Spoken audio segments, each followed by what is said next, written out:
To my TikTok video reviewer. In the following video, I am operating and handling my airsoft guns in a safe manner. My airsoft guns have been cleared of BBs and propellant. I made this video with adherence to the community guidelines. Thank you for reviewing my video. Oh good, I got multiple lightning sources this time. Hey guys, Shaq here. I got a couple minutes before I actually have to run to work, but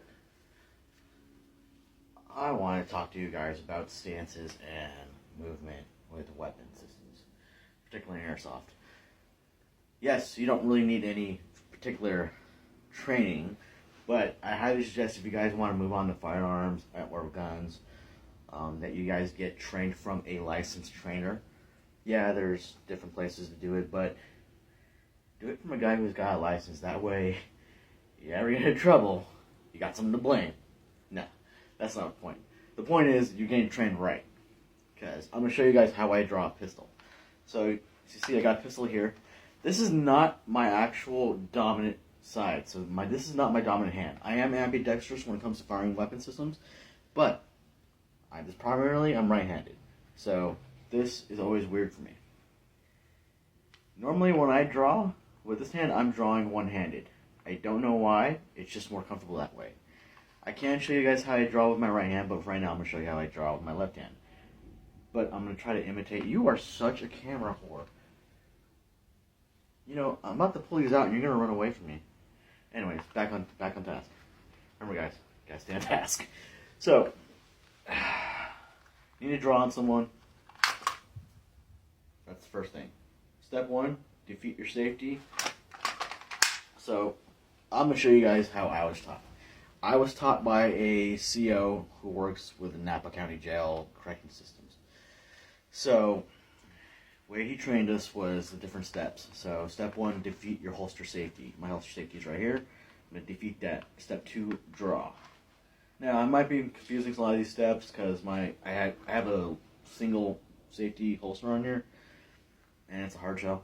But, you know, you're going to draw, you're going to pull your weapon up.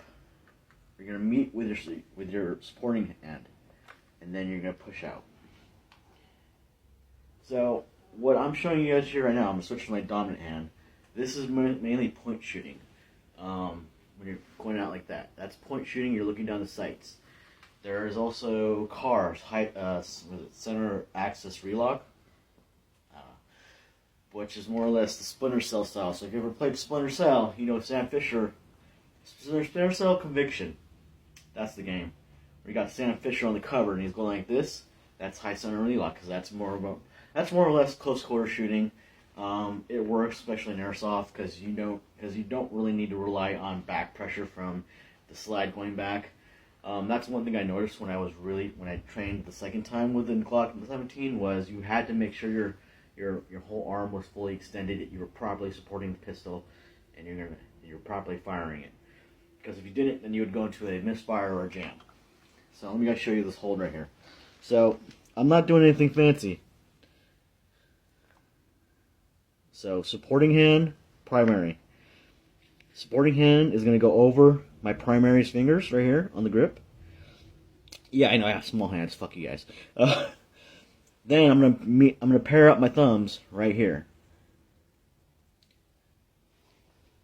So as you guys can see, that's how you properly hold a pistol. And you really want to practice this because you actually get really good shots out of this, especially when you want to look down sights and whatnot. But that's a proper pistol hold. All right. Let's see. Do I got time? All right. Before I close class, let's go over rifles. So what I got with me right now is the Blue Falcon.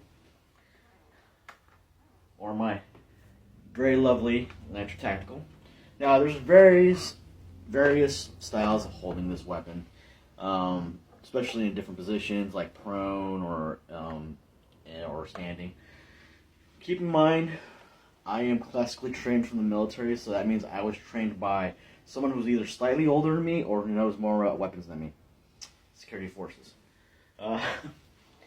So, first things first. You want to find the home of your buttstock. Home of your buttstock is going to be that little spot right below your clavicle, that little pocket right here. you're going to put this end right here, this end of the buttstock, into that spot. This is the most optimal position to have your buttstock. This also allows you to have a really quick cheek weld. Cheek weld is essentially where the buttstock meets your cheek. You want to have a good cheek weld. You don't want to be over your weapon like that. You want to be up on. You want your weapon to meet up with your face and your eye comfortably.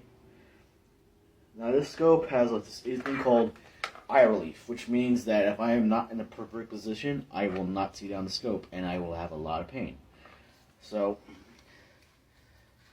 if you're running a scope that's got a major problem with eye relief, you want to adjust your stock. Now, the reason why we have collapsible stocks is because of vests and body armor. If you have this thing fully extended and you've got a ton of body armor on, I'm going to put a hole in the wall. If you got a bunch of body armor on, you're going to want this thing collapsed fully. That way you can fully get on your weapon system and you're not having any issues. Different holds. So, as you saw earlier, I was holding it from the mag well. That's one hold. It is not a very accurate hold. It is very good for if you're doing really quick point shooting, whatnot. But it is more of a shotgun style aiming because you're not going to be that accurate on it. I also got on this weapon system, I have a grip. A little stubby grip, and yes, it is backwards. The reason why I like it backwards is because I can put it up against something and then I can just rest this arm or hold it steady while I'm firing. The grip works fantastically well.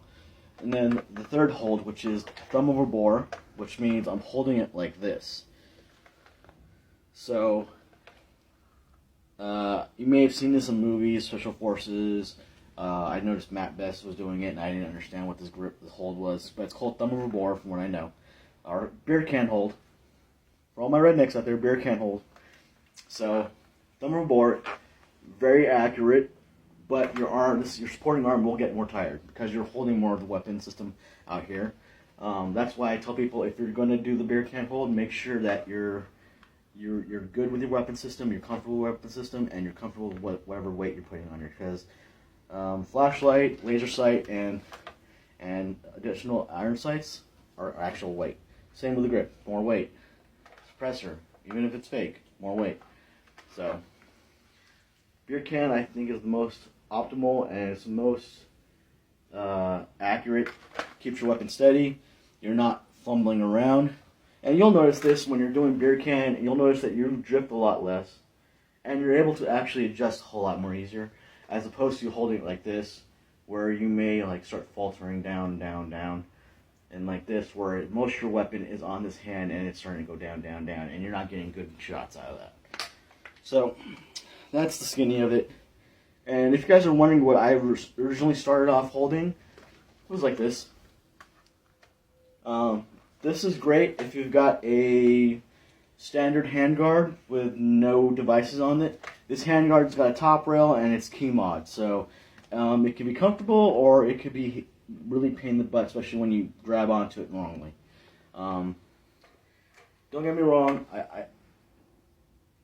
this is how I was trained.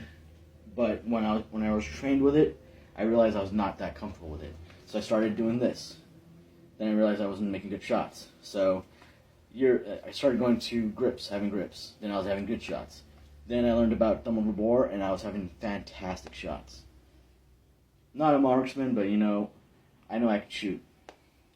BBs are not accurate. Remember that. So if you've seen a drift of maybe 2 to 3 inches on your targeting, you're fine. Just refine it and remember there's wind and stuff that affects BBs. Anyways, guys, this is Shaq. I'm running out of time, so I'll talk to you guys later. Out.